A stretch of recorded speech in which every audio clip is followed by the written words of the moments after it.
Harley stands on a bridge and tosses a rose into the water below, one she had gotten from Poison Ivy earlier, as she blames herself for Ivy being at Sanctuary, shouldn't have followed her there, etc. And frankly, it was at this point where I finally figured out what the hell my problem is with Tom King's writing. And it may not be obvious to you guys because I haven't been doing as much direct quoting of dialogue here, but it's super apparent if you read the confessionals in this thing. They play to Tom King's particular writing style. Namely that these people don't talk like they're human beings. They talk like they're giving a soliloquy, and they never shut up. Even in conversations with others, like Harley did to the Trinity, it's just talk, talk, talk, talk, talk, talk, talk, talk, talk, talk, talk, talk, talk, talk, talk. Maybe eventually I'll get around to respond to the point you made. Then talk, talk, talk, talk, talk, talk, talk, talk, talk, talk, talk, talk, talk. Nobody's saying anything. It's just rambling. Hell, sometimes it feels like they're just hallucinating, not lucid or aware of their surroundings at all. Oh, but I speak too soon, because the second to last page of this issue does have an honest-to-goodness conversation between Lois Lane and her assistant at the Daily Planet. Unfortunately, I'm pretty sure this is a case of the artist failing and not understanding what was meant. The assistant says that some files came in for Lois, a message with an attachment, basically Arsenal's confessional video. The message said that it was from Sanctuary, that, "Here is the truth, more truths will be coming. Signed, the Puddlers." So, where's the art fail? Well, the assistant is explaining this to Lois as if she's watching the video, in particular that he's talking to the camera for a while. Except, as we can see, she's not watching a video, she's holding a file folder! So clearly the artist, Clay Mann, read that line in the script and gave her a physical file to hold, even while the dialogue clearly is referring to digital files, and nobody caught that while editing! Then again, given the murder mystery clues that ended up being dropped, I'm not entirely convinced there was any editing on this book to begin with. Superman's confessional ends out issue 2.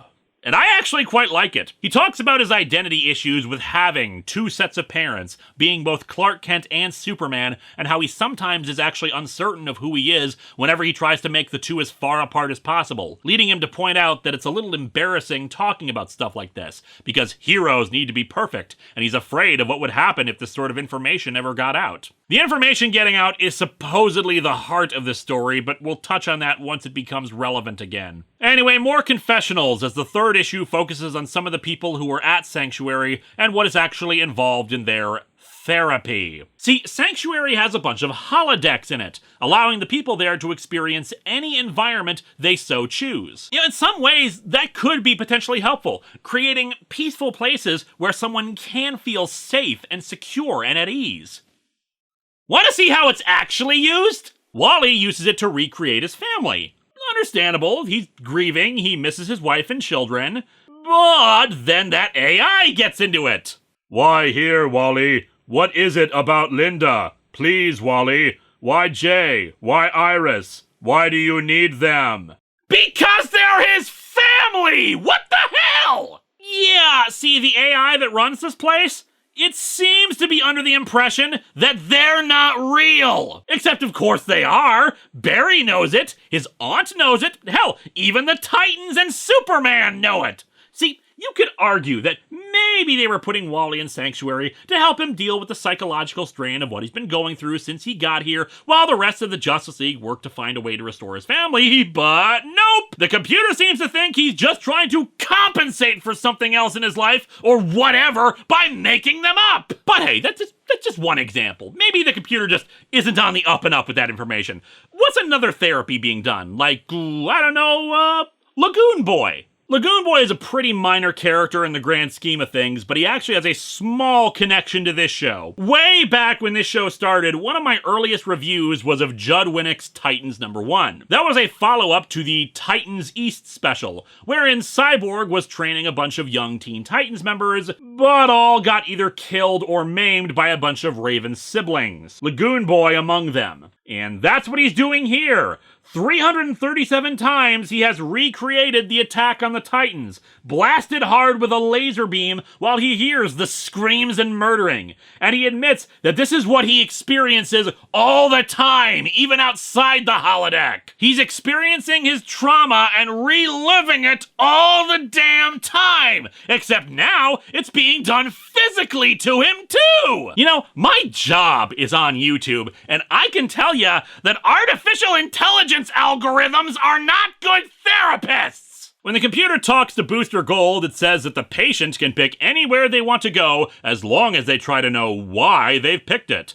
That's helping. Yeah, I'm sure Lagoon Boy's bleeding mouth really appreciates the help. Hell, Booster's therapy is just him physically fighting himself. Jeez. Oh, and we get our explanation for the weird golden masks and robes. There's something provided by the robots operating the secret entrance of the safe house. The idea is that the heroes can wear them to provide anonymity while in the common areas in case they don't want people to know that they're there. And that's a fair enough concept. Me personally, I wouldn't have made them so creepy looking and something that a villain could wear, but hey, I'm not a super awesome artificial intelligence. You know, you'd think after the last time Bruce made an artificial intelligence and it tried to take over the world, he'd know to stop messing around with AIs, but here we are! And yeah, we need to talk about the AI and the mask thing. See, it seems pretty obvious that this book had some major rewrites while it was being released. For starters, it was originally billed as only 7 issues, yet it ended as 9. But the big clue here is the solicitations. Issue 3 talks about a fight between Superman and Booster Gold,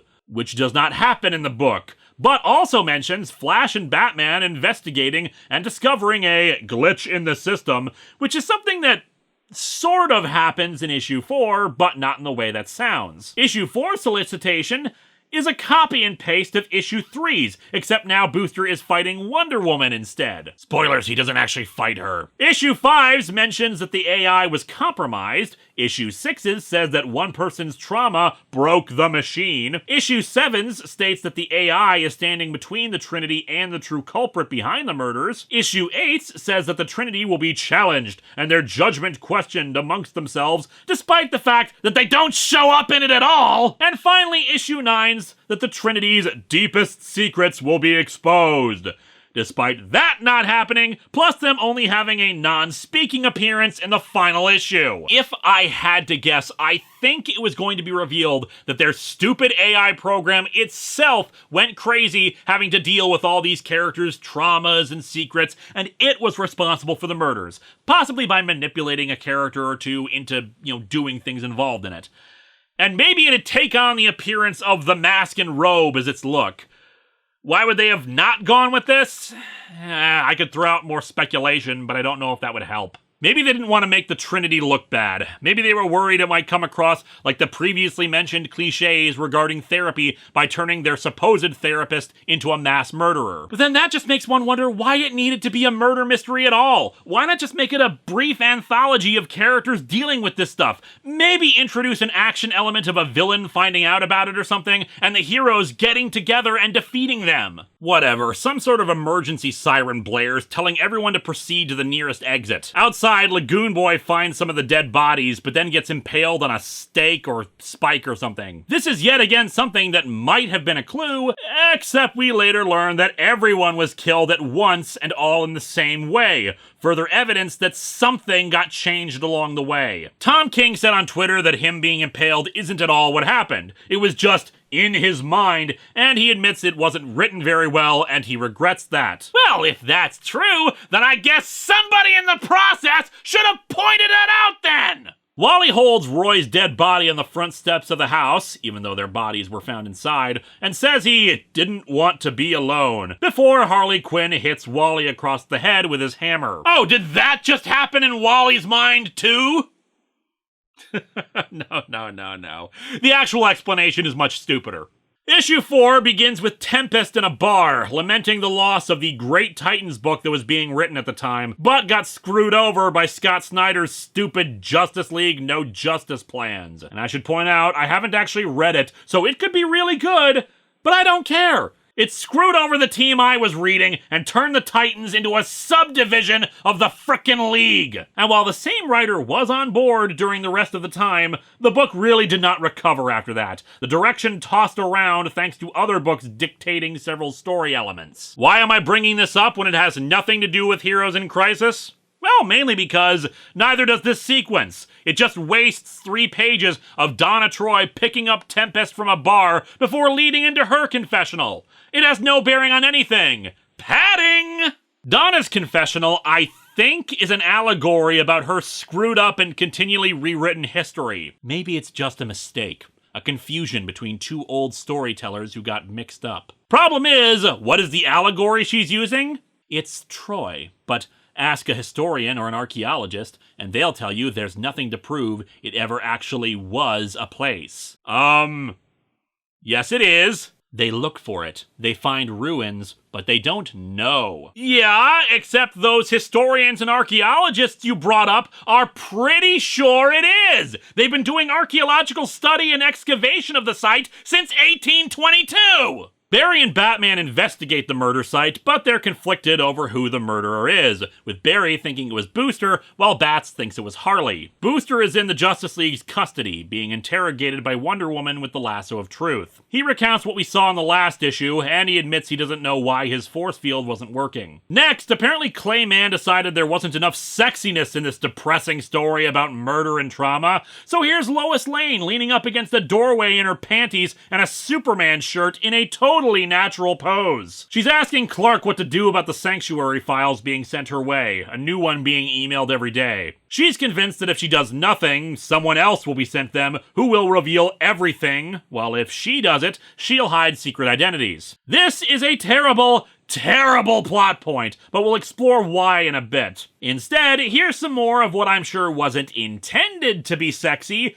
but because of the way superhero costumes are so frequently drawn on women as just spray paint, it ends up coming across that way. It's time for Batgirl's confessional, which is about her getting shot by the Joker. Her way of explaining that is by stripping off her belt, standing up, and showing off the bullet entrance and exit wounds, which, I'm not a doctor, but they look kind of fresh for something that happened years ago. But yeah, the unintentional sexy, because of course, while she's showing off these traumatic injuries she sustained, her costume is hugging every contour of her body. So, enjoy her ass, readers, as she shows off where she got shot. And in the next page, when Batgirl has come to confront Harley, which is why we have that lead-in, somehow having tracked her down, she's apparently in full-on boob socks. Also, is it just me, or does she look like a possessed robot in this panel? Batgirl gets Harley to stop and work with her by telling her that if she doesn't, Batman will just see her like he sees Barbara. Pitiful, broken, and another product of his failure to capture the Joker. I admit, that might be a thing that Barbara believes, but it feels really disingenuous. And while I'm sure the panels on this page are meant to be symbolic or artsy for the two coming together softly and gently as they hold hands together, honestly, all it reminds me of is that one episode of Sailor Moon where Haruka and Michiru keep grasping and ungrasping their hands in what is clearly supposed to be sex, which adds a really weird vibe to this scene. So yeah, Harley agrees to work with Batgirl to solve this away from the others. Also, Harley Quinn's butt. We needed more fan service during this tender moment, I guess. We suddenly have a weird cutaway to Black Canary and Green Arrow looking over a cliff for some reason, which leads to Black Canary's succinct and amusing confessional. This. And she leaves, having 6 panels of nothing instead. Why did you even come here then? Booster Gold is visited in his cell by Ted Kord. Yeah, post-New 52, Ted Kord is alive again, and during Rebirth, he basically acted as a mentor to Jaime Reyes. He was Blue Beetle, but retired for health reasons. Some say that his decision to put on the costume again here is a continuity mistake, but he does say in the dialogue that he's been sick and shouldn't be doing this, so I get that it's more important for him to risk getting involved for Booster's sake. He busts Booster out so the two of them can solve this together. It's really the right thing to do. But then I remembered the code. Bros before heroes. Bros before heroes. All I'm seeing are a couple of zeros. That line is awful. Ted's confessional seems to imply that he remembers dying in the lead up to Infinite Crisis. I don't want to get into the continuity issues just yet, because there's a bigger problem here. After Wendy expresses how pissed she is that Ted let Booster out, Soups confesses that Lois is doing the article on Sanctuary and how it works, without revealing the names of anybody involved. And assuming it sees print, because one would hope Perry White would point out the problems with this, she's gonna face about a dozen lawsuits, condemnations from journalistic ethics groups, and potential criminal charges because she is printing medical details without anyone's permission! Oh, but someone else would have just leaked it then. Oh, quite possibly. But it wouldn't have been her. Lois Lane is meant to be an absolute paragon of ethics, especially when it comes to journalism. It's why Superman admires and loves her so much. But no, apparently she decides that this is news, posting information about a private facility and the medical details and secrets of dozens, if not hundreds of people without anyone's consent? She has no goddamn right. And the worst part, the absolute worst part, is that the comic will try to vindicate this at the end. Try to suggest that it was a good thing that this was done, because now people can see that heroes are people too, that they have problems too, and it inspires those who need help to seek help. It's disgusting. You're gonna turn their deaths into an object lesson, expose their traumas to the world, to potential supervillains, because it might be good for others? Their pain and suffering is not a motivational poster! Bruce still doesn't know how this could have happened. There are no Sanctuary videos. Sanctuary is secret. I made it secret. Every piece of data at Sanctuary is immediately deleted, broken, scattered. That's why there's no records of the killer. Frickin' Batman has more concern for people's privacy than Lois Lane! Superman admits he's seen the videos, and that he's known about this for days. Batman rightly points out, "Dickhead, this is information that could have helped with the investigation." This is Lois's source. She shared it with me in the confidence of our marriage. She's a reporter. I'm a reporter. A relationship with a source is... there's only so much I can do. Even saying something now. Well, I'm glad your journalistic ethics supersede your desire to find the person who murdered your friends and colleagues and then illegally and immorally stole and leaked confidential information about them. Like, I'm not going to turn this into a debate about reporters revealing their sources, but I've got to imagine that there's a difference between protecting a whistleblower and protecting someone who is more than likely a murderer trying to justify their murders. Wendy asks when the story is coming out. Yeah, well, that's the thing. That's why I decided to tell you now. She sent it 35 seconds ago. Yeah, this is totally like Watchmen. If Watchmen was really terrible. After another Booster Gold confessional where he repeats the "there's a smudge of blood on my goggles" thing from the end of The Gift, we see that he and Ted are hard at work investigating. Still, gotta love beer brand beer, am I right? Booster's idea for what they can do next is go to the lab where Barry works, reasoning that he has all the clues by now, knock him out, steal the clues, and solve it themselves. Ted points out that's an incredibly stupid idea, but Booster counters that that's why it'll work. And Ted agrees! Because everyone in this comic is a goddamn moron! And now we get to Commander Steele's confessional. He talks about his time with what was colloquially referred to as Justice League Detroit, wherein he was killed by one of Dr. Ivo's androids, was revived during Blackest Night, then again during another fight, and then mysteriously woke up alive again now with no idea how it happened. And he suspects he'll be dying again. Which he did. So I've been kind of hinting at this throughout the review. This question that kind of has many people who read this tilting their heads and asking, what continuity is this story in? See, while stuff like Future's End and Convergence seemed to be pointing to the end of the New 52 continuity, it really didn't. The New 52 universe was pretty much the DCU from 2011 onwards. Now, DC Rebirth seemed to be heralding a return to the universe from before the New 52. Wally West's reintroduction was the biggest example of that, since he had memories of the universe beforehand. In addition, the New 52 Superman died and was replaced, once again, by the one from before the New 52. Sure, there were some weird time shenanigans where he merged with the new one or something a la Hawkman and Zero Hour, but it made more sense at least. All this was supposed to lead to Doomsday Clock, the sequel to Watchmen, and Watchmen's crossover with the DC universe itself. Whatever Doomsday Clock would ultimately be, Wally made it clear in the Rebirth special that someone stole some of their history. Details of the DC Universe's past had been changed that resulted in the New 52 timeline, and Doomsday Clock would very likely see them restored. Doomsday Clock was the end game for DC Rebirth, its first issue getting released in November of 2017. The problem is that Doomsday Clock ended up taking a really long time to finish. 12 issues in 2 years. Which is kind of a problem because the effects of Doomsday Clock seem to be something that the DC Universe was already catching up with despite the book not being done yet. And Heroes in Crisis seems to be the biggest example of that. Lagoon Boy's memories of the Titans East incident? Yeah, that was a pre-New 52 thing. It's incompatible with the New 52 timeline. Same goes for Justice League Detroit. Those events simply did not happen in the New 52 timeline. Now, if you've never read it, I'm sure you're asking, well, Doomsday Clock is over, right? Didn't it restore the pre-New 52 timeline? Kind of. Not really. Sort of. I'm sure I'll eventually get around to reviewing Doomsday Clock, and no, not by Patreon-sponsored review. It's too long for that. But yeah, what actually happens at the end is a little unclear, but the point is, they're not really compatible with each other.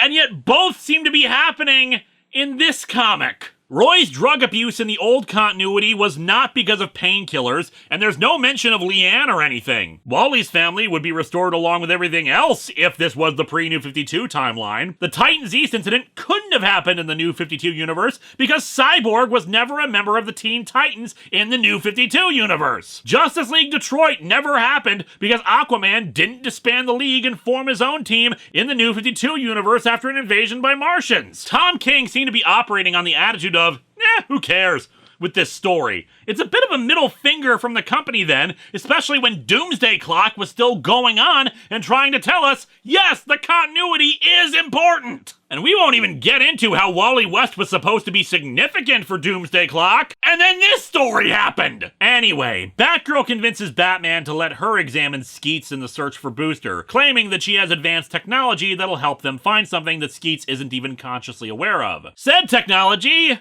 is actually tying a rope around Skeets in a playground and threatening him with Harley if he doesn't tell them where Booster is. Speaking of Booster, he fulfills his plan, arriving at Barry's police lab and knocking him unconscious. And then we have a confessional that well, there's no other way to explain this.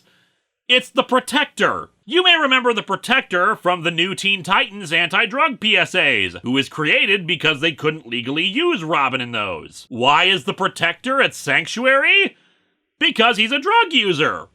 And he was apparently a drug user while giving his anti-drug messages. I don't get it. Is this a joke? Is it meant to be funny that the guy invented for an anti-drug story got addicted to drugs? Is it there because you ran out of actual characters to get killed and you decided to scrape the bottom of the barrel for anyone to put here? I mean, for crying out loud, if this is meant to be a joke, wow! I think we might be a bit tone deaf, don't you think? Supposedly, this is a story about trauma and overcoming hardships as a result of mental difficulties, and you made a character suffering from his drug addiction into a gag because he appeared in some PSA comics. If it's not meant as a joke, just why? What purpose is served by the inclusion? This is not the only out-of-place humor, by the way. Black Canaries felt more like an in-character thing, so I didn't really comment on it, but we get several confessionals that are basically just jokes, and they happen right in the middle of dramatic sequences, and it's not funny, it's just bizarre. It's again the same kind of humor that King tried to inject into The Gift, but only came across as super awkward and uncomfortable because I didn't know what the hell he was trying to go for with it. It's not levity for the sake of release or tension, it just feels callous.